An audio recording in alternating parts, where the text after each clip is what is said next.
bigger profits in your small business? Like many of us, I'm sure you're feeling it. Business is hard, and now more than ever, you need to have a plan to help your business not just survive, but thrive. I'm Marcia Reiner. I'm a profit and business strategist on a mission. I've helped tons of small business owners to implement and establish a tangible plan that guarantees increased profitability and guide your growth. I want to share those strategies that I've earned and learned with you on today's Profit with a Plan podcast. But before we get started, I have something to share with my listeners. I put together 6 easy tips that you can implement that will improve your profitability right now. So go pick those up on my website at trajectorybiz.com. That's trajectorybiz.com. All right. Well, I'm really excited to have my international friend here with me today, Michael Haynes. Michael is a small business enterprise business growth specialist. He focuses or his focus and passion is on empowering the CEOs of service-based companies to acquire business, those are B2B clients, and to achieve the growth they seek through business innovation and sales. He lives and is based out of Sydney, Australia, but works globally with many companies.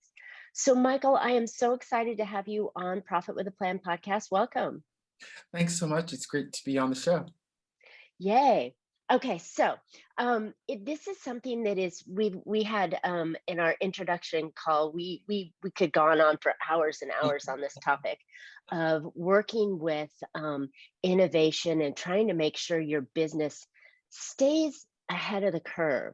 So, you have a different view for small business owners on what innovation really is. Share that with us, Michael. Sure, Marcia. So in terms of innovation, I'm talking what organizations need to do, which is known as business innovation. Now, the official definition of business innovation, if you look it up by the gurus and experts, is about making new introductions and or improvements across your business. So when we talk about business innovation, there are 5 areas in which you can business innovate. You can business innovate in terms of your products, in terms of your services. It can be in terms of process innovation, in terms of your systems and processes that you're using. There's marketing innovation, so making improvements, introductions of new strategies. And we'll talk more about marketing strategies, what is true strategic marketing, because that needs to be a critical component of how you approach the marketing element. And finally, there's organizational innovation. So that's doing things like joint ventures, strategic partnerships, collaborations. And so to really drive growth in your organization, you need to be business innovating across multiple of those elements. They've done a number of studies, Marcia, across small, medium-sized businesses to understand what is a high growth firm. So those firms that are able to maintain 20% or more growth year on year. And they found that high growth firms are those firms that business innovate in at least 2 areas over and above product. So it's not just around technology or your product. It is about looking across your business, how to make new introductions, or they can be simply making improvement in some of those areas across your products, across your services, across your marketing, across your systems and processes. So that's what business innovation is all about. And that is the key to driving sustainable, profitable growth. I love it. I love it. And it's so important. And I think people, the business owner gets all ramped up in his business and he's thinking, okay, if I innovate, that means I have to have a new product or I have to, go into a new market. And you defined it beautifully there by saying it's an introduction or a slight change is an innovation as well. So it could be the way you're delivering or the way you're attracting or anything that you do, and it could just be a minor shift. And that's the innovation that keeps everything going. And I think it's so important that business owners today understand that innovation is absolutely necessary. So this is this great conversation. Yeah. And so with business innovation, yes, it's introductions and or improvements, and that can be at various levels. It can be simply making new introductions that are new to your company. It could be taking introductions or improvements that are new to the industry. So looking at other industries and seeing, well, what are they doing in terms of how are they developing their products and their solutions and adapting some of their their approaches. It could be also, then often people think of innovations, which are kind of those big disruptive, new to the world, brand new innovations. So there's various levels, but even making new introductions, adopting from things being done in your industry into your company that you haven't done elsewhere, or adopting strategies, innovation approaches from other industries, those are still forms of innovation, which can be highly, highly impactful. Love it. Okay, so the other area that we spoke at length about is the business to business relationship and how it's quite a bit different than going after the consumers out there and saying, okay, I'm forward facing and my client is the everyday consumer versus I'm internal facing maybe and my client is another business. Yes. So describe the real true differences of how businesses need to think and innovate in that world. Yes. So when you're selling to another business, so be it whether you're an accountant, you're a lawyer, you're some kind of specialized consultant, and you're providing services and solutions to other businesses, we call that business to business or B2B. Now, one Mhm. of the key elements, the key distinctions of selling to other businesses as opposed to the individual consumer is that, for one, there are multiple people involved in the decision making process. So typically you'll have, even if you're selling SMB, small business to small business, you will typically have, even two decision makers in the process. So as a result of that, there are some key characteristics and things that you need to be looking out for when you're looking to operate in the business to business context. One, you need to understand, it's not enough to just understand on a customer level. So you're looking to sell into, let's say you're an IT firm looking to sell into American Airlines. It's not enough to understand American Airlines as the customer entity in terms of Mhm. its objectives, its challenges, what it's trying to achieve from an IT perspective to deliver to broader goals. But we need to understand who is the buyer. So for your particular, let's say Mhm. you're an IT strategy consulting, who is the decision maker that is actually going to decide whether we're going to go with your IT consulting firm or someone else. So that is the true buyer, the true decision maker. And typically the person that makes that yes or no go decision is typically one or two people. However, I always like to point out to my clients that you need to be mindful that who is the actual decision maker, who's actually signing in, may not be involved with or actually using your solution. So they may Mm. just be ones to come in and say, okay, we're going to go with this consulting firm, and we're going to, and they'll sign off, but then they will have very limited involvement moving forward with the actual services and solutions you're providing. So you need to understand who's making the decision, but then you also need to understand those who are influencing that decision maker. So who's the ones that's providing insights, having opinions? They might do a short list of potential consulting firms that could service the organization, and these people highly regarded elsewhere in the organization, and they could be at a senior level, they could be quite mid-level, but really heavily involved in doing the work. So they were the ones that perhaps will be closer to working with that service provider.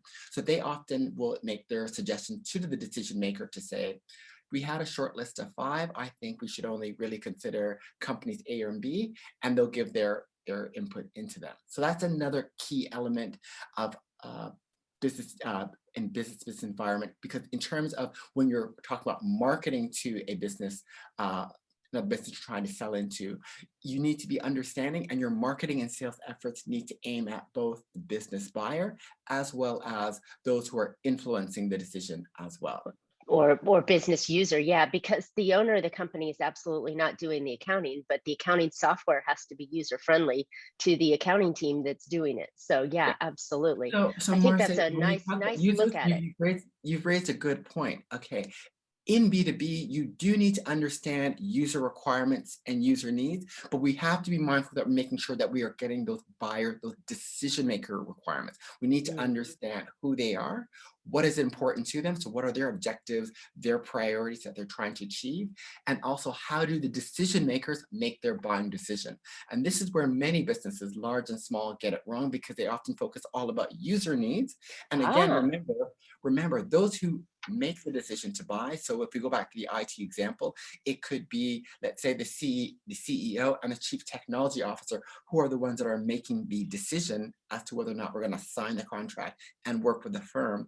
But who's actually going to be involved with and using those IT strategy services could be your programmers, your analysts, your business managers, who will also have certain requirements from a much more uh, functional perspective, perhaps even technical perspective. So you will need to understand those requirements, but we need to be making sure from a marketing perspective, when you're looking to go out to Mm. market, prospect to sell, that we know who are the individuals involved in making the decisions. What are their priorities? And again, how do they buy? How do they make decisions? Are they referring to colleagues? Are they looking at certain white papers? Do they want to see case studies? They may want demonstrations. They may want to have a workshop with you as a service provider to actually work through the program of work. So you need to understand what are those activities and sources of information, because that will heavily inform how you would market to those organizations. That's really good. I didn't originally, obviously by my statement, I didn't originally think that, yeah, it's not just the user, but it's the teams that are buying it and the people and how they're buying it. So it's a much more sophisticated buying presentation when you're making that sale, as to here's the functionality of it and here are you, the buyers. Here's what I think, here's the valid reasons as to why you should be using my product versus, the one down the street. Hmm. It's a lot And lot different. Ye- Yes, and it adds, I guess, to agree, a bit more complexity, because with respect to your marketing and preparing for how you're going to become visible in the market and to prepare even before that prospecting, you need to make those sources of information, tools and activities, and that presence be available where your buyers seek for information. Because business buyers do a lot of independent research. They want to be able to, go online. They might refer to their colleagues. They want to be able to look at those white papers. They might be attending those industry and professional association events, be it online or offline. They want to undertake those activities of what they read, who they speak to, who do they talk to, whose opinions they rely upon. They want to be doing some of that shopping activities before they want to talk to any kind of sales representatives. So you've got to really understand your market and be listening. And we Hmm. can talk about that after. You need to be listening so you understand who those decision makers are, what sorts of information and sources and activities they undertake, and where they seek that information, so you can make that visible on your websites, at the on the appropriate social media channels, being present at certain events, being on the right podcast, where the decision leaders are going for information, so that as they're doing their independent research, evaluating, shortlisting, that they can undertake those activities with you in mind, and knowing how you're going to help them deliver their objectives. I like that. So it takes it all the way back to you building out your brand and everything you're doing and how you're getting out there with building those white papers. Because if they're searching for white papers, having that, being at those trade shows and having the information that they could search you for. I love it. That's so much more that we have to think about as business owners in the B2B space than it would be if you were just, putting a putting an advertisement out looking to bring in, Betty Smith and her friend to get a service, right? Yes, absolutely. I mean, advertising does have its place, but Hmm. the dynamics of B2B and how business buyers are buying has really changed significantly. Now, I know I made a comment just previously in terms of the different sources of information, white papers, case studies, etc. We need to be really mindful now, though, that because of what's been transpiring over, the past 12 to 18 months, there's a lot of people been putting out a lot of content out there, what Mm. I like to Yes, call content vomit. Okay, it's just yes. been every how-to paper, every listicles, and all of that. And in this particular environment now, we have a lot of business owners or business leaders that are looking to really understand how to take their businesses forward. That could Mm. be for business recovery or business growth. And there's been a lot of studies done, such as by the likes of Gartner Research, which have found a lot of business leaders now are actually somewhat overwhelmed and confused, because there was so much content going out last year Yes. as we're all locked down at home. There's so much content out there. often, while it's all coming from very trustworthy, reputable sources, it often can be contradictory and confusing. Mm, So really what business buyers, decision makers are looking for, they're looking for decision maker confidence. They want to have confidence in themselves and what they need to do in terms of making those right decisions and knowing what exactly they have to do in terms of how to move forward to meet those objectives that they may have to take their businesses forward. Therefore, as business owners, as product and service providers, we need to be providing that sense making and road mapping to helping them make sense of, okay, the white paper says this, Marcia says something else, a went to webinar said, and the head of the webinar was saying something completely different. What's yeah. relevant for me? What does this all mean? And what, again, should be my roadmap to be enable me to achieve my objectives, which could be around growth, profitability, product market expansion. So it's really around helping them make sense of their environment and really connecting the dots and giving them that roadmap to move forward.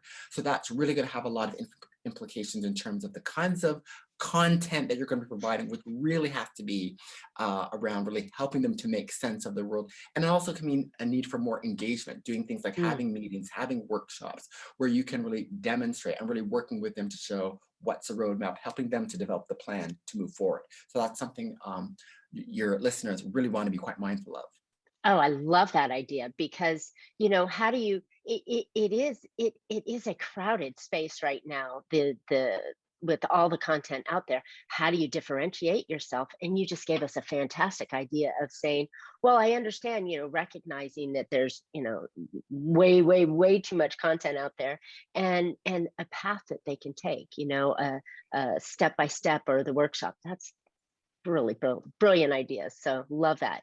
Okay, so let's go back to we talked about innovation and how innovation really represents in the small business world. We talked about the different ways that when you're selling into the B2B world and how that will affect the things that you're doing and content and all. But you've hit on several times in here marketing, and I know, like me, you're a marketing junkie, and it is part of every business growth strategy is getting that brand and pieces out there. Tell me what you're seeing in the industry right now that's being helpful.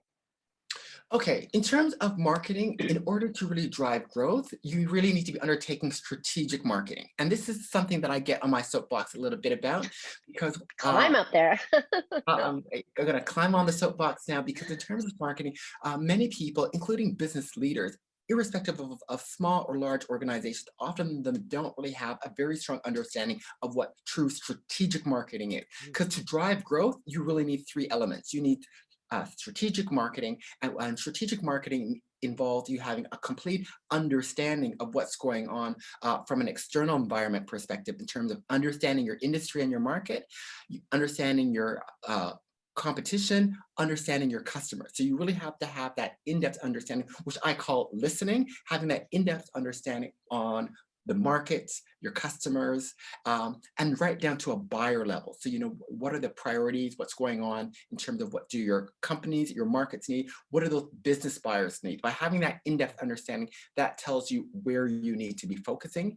And so by having that clarity in terms of where you need to be focusing based on the markets and customers you're going after, the buyers you're going to have to engage with, then that will determine where you need to innovate. Based on those market, customer, buyer needs, what are the different elements that are going to be required from your customers? Are they going to need new solutions? Do they need perhaps improvements around service innovation, so new levels of service and support? So they might need certain kinds of training. They might need certain levels and certain options in terms of service, be it online, face-to-face. They might need some sort of hybrid solution. It's going to tell you in terms of marketing, what are going to be those marketing strategies, B2B specific strategies you need to utilize. So it's about having that depth of and clarity and specificity of understanding, which you gain through your marketing, which requires you to be working across the organization to gain that depth of understanding, and then determining what are the different elements across your business, which is often going to involve product, customer service, customer experience, as well as your sales team. What are the different elements you're going to need to be working and improving upon? So it's really about working cross-functionally, but taking a very buyer-driven, holistic, strategic, buyer-driven approach. Wow, I love that. Okay, so now that we're looking at a buyer-driven path and we're looking very strategically at the pieces that are involved with it and across the multiple platforms, um, what are some of the ways that we can really make that move? And, because there's so much noise out there with the content and in the marketing attacks, how do you separate yourself? So how do you separate yourself? Well, first, it's around the senior management team really stepping back and making some decisions. So first, you need to be listening to what I call listening to you. So first, understanding what are the goals and objectives of what it is you're trying to achieve. So where are you looking to take your business forward? So getting some clarity and understanding around that. And what's going to drive that decision in terms of where you want to be taking your business forward will be based on, okay, the goals that you will have. We're taking a bit of an audit in terms of, okay, where's the company had success? What are its Hmm. strengths? Where they had success? Where do you have a lot of skills, knowledge, and capabilities? Taking a look at your sales data to understand, well, what kinds of products, industries, and or markets where we've had success. So understanding those elements. Then it's about, again, understanding, well, what's going on in the industry that we're currently operating and which ones might we want to be operating in. So that's where you may be looking to do a little bit of research to be understanding, okay, well, what are those trends, what are those sectors that we're currently operating or we might consider that are growing that we might want to operate in. And then finally, then it's about really making sure you have an understanding of the potential customers, your current customers that you have, what are their needs, what are their requirements, has that changed, and what are you going to have to do to be able to better serve those clients, because your current customers are always a great starting point. So making sure you understand what they need. So that might be coming up with some new products and solutions. It could be new services that you may need to be providing so that you can be getting them to stay with you and increase their spend. And then of course, understanding the needs of new prospective customers that you want to be getting as well. So that starting point really starts with, again, with that listening and having that understanding of where your company is, where you want to go, and then what are the needs of those markets and customers that you want to be serving, and then looking at how can we be better filling those customer also buyer needs so that we can, gain that visibility, gain that awareness, keep the current clients that we have, and hopefully getting them to spend more. And then looking at what are the opportunities in terms of how we can innovate and go into and undertake what we need to do to be able to capture those new customers, those new markets, and eventually drive those sales and growth. Wow. So you hit it on the head. I think most small businesses, and we're talking small, so maybe not medium, medium probably already has this piece going, but they just react through their day. And excuse me, they chase clients and they put out fires and they chase more clients and they put out more fires, but they don't sit back and go, hey, do I really truly understand? And you use that word over and over and over again. Do I understand what my company is supposed to be doing, what the role is that we're providing for our consumers, right? And in this case, the other businesses that we're working with, and truly understanding their needs. So I think that that's a piece that, because we're so reactive, we forget to come back and go, hey, let's evaluate the situation that we're all in, us, our clients, our product and service, the competition, and then what our client needs. I mean, that's a big shift that many don't do. They don't take the time to do it.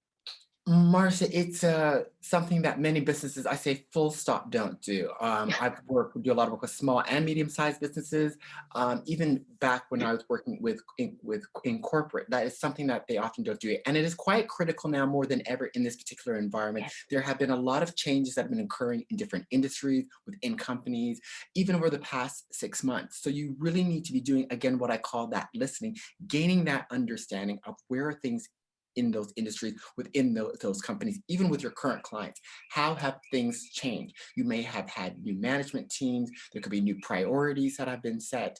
Often many businesses they're pivoting, which is, they're trying to innovate and change direction, which means they may be requiring new skill sets, new solutions, new offerings from you. So you have to be keeping on the pulse to be understanding what has been happening with respect to those clients that you're currently serving, the ones that you're looking to serve, to understand how things are changing, to understand how your company needs to be relevant. Do they need to come up with, for example, if you're an IT consulting firm, perhaps you need to come up with some new training program, a new suite of consulting solutions as your end client is going into a new particular industry, for example. So you've got to be having that understanding, so be continually interacting, listening to know how you need to be making and keeping your business relevant, and what's that going to mean, which is where the innovation means, those new introductions and improvements to keep relevant and attractive to both your current clients and the new clients and markets that you're going after. But you So have to take that time to step back to work on the business which and is putting things in so place forgotten. to be able to be doing that listening, that thinking, and that planning to move forward. So it's quite critical. There are a lot of small businesses that are quite disciplined that do so. For example, I've got a law firm in Toronto that I've been working with quite regularly. The MD is very disciplined about making sure that they actually have allocated time for their, they do their annual strategic plans, but then they are also be meeting quarterly to understand how are things changing in the different markets that they serve. What does that mean across the business? But they have a very robust process that's set up, and it's a mid-sized firm. We're talking 50 people, but it's not a large corporate. But they have instilled that discipline of having that annual planning process around their growth plans, and then having a regular cadence to be making sure that they're maintaining, monitoring, and flexible and adapting as required. So all businesses really need to have that discipline and putting those systems in place. Yep, and they just don't do it. They don't take the time to work on their business instead of in their business. And I think that the reaction I get back from my folks that I talk to is, oh, I just don't have time. Well, or it's going to not make me money, or it's not going to, it's going to take money to do that. And my feedback to them with this is that it's going to improve your time. It's going to increase your income and profits on it. And it really doesn't take that much money or time to set aside to do it. But that discipline, like you explained with your attorney, that is incredible to have that discipline to say, let's strategically plan for where we want to go, how we're going to do it, how we can make these improvements, and set it up on a quarterly basis and Yeah. say, hey, okay, let's take a couple hours and review what we're doing. Are we on track? So for you and I, it's something that we're like, yeah, come on, it's simple. But for so many small businesses, they're like, yeah, I don't have time for that. And Marcia, you no longer cannot make time for it. So true. It is far too competitive now. There have been a lot of changes and disruptions and changes that have been and are continuing to occur.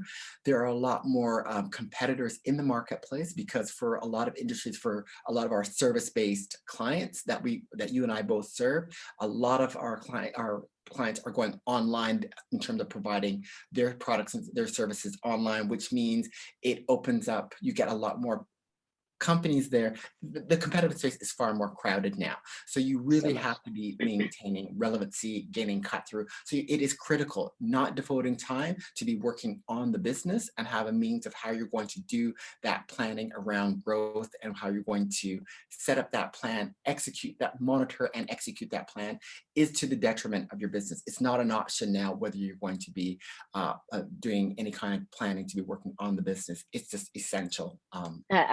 100%, 100%. Michael, this has been a fabulous conversation. We've talked about innovation. We've talked about how to go get those B2B clients and how it's such a different market than the B2C world. And then we spoke about, strategic marketing and strategic planning. This has been so valuable for me. You're singing my song on every level, and having the clients, the listeners to really gain this insight and hear it from others, that it is absolutely imperative that they take this time to work on their business. So this has been wonderful. Thank you so much. And where can listeners find out more about you, Michael? Thank you. So listeners can go onto my website, listeninnovategrow.com. And so on the website there's a whole array of content, videos, articles, podcast interviews there as well.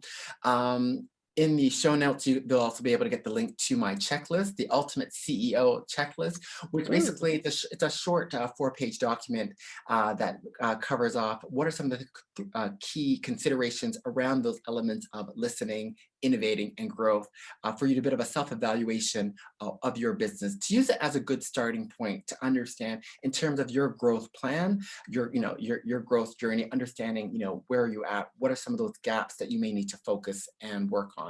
So that's at listeninnovategrow.com.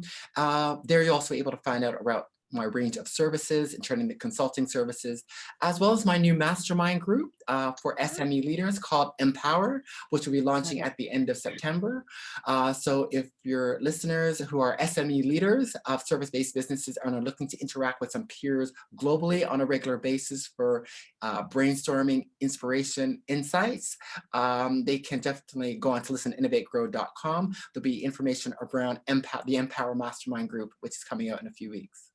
Love it. This is so important. And business owners and leaders cannot live in a bubble or a vacuum. They've got to be with others that are having similar challenges. And so that mastermind really allows you to get into a group of people that are trying to, pound the same kind of nail into a wall that you are and share that idea. So that's a really super valuable idea. Thank you, Michael. I think that's a great opportunity out there for listeners.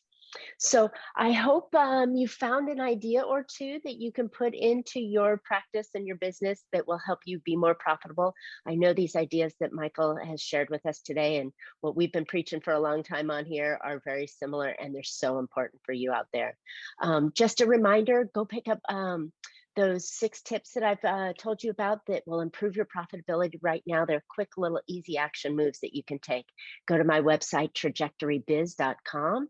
And as always, we'd love to hear your questions or feedback. So please comment and subscribe on the podcast so you can hear about next week's show as well. And then you can catch Profit with a Plan on any of your favorite podcast players. We're looking forward to more great profitable information on next week's show. So until then, make your plans and profit with them. Thanks, Michael. Thank you so much.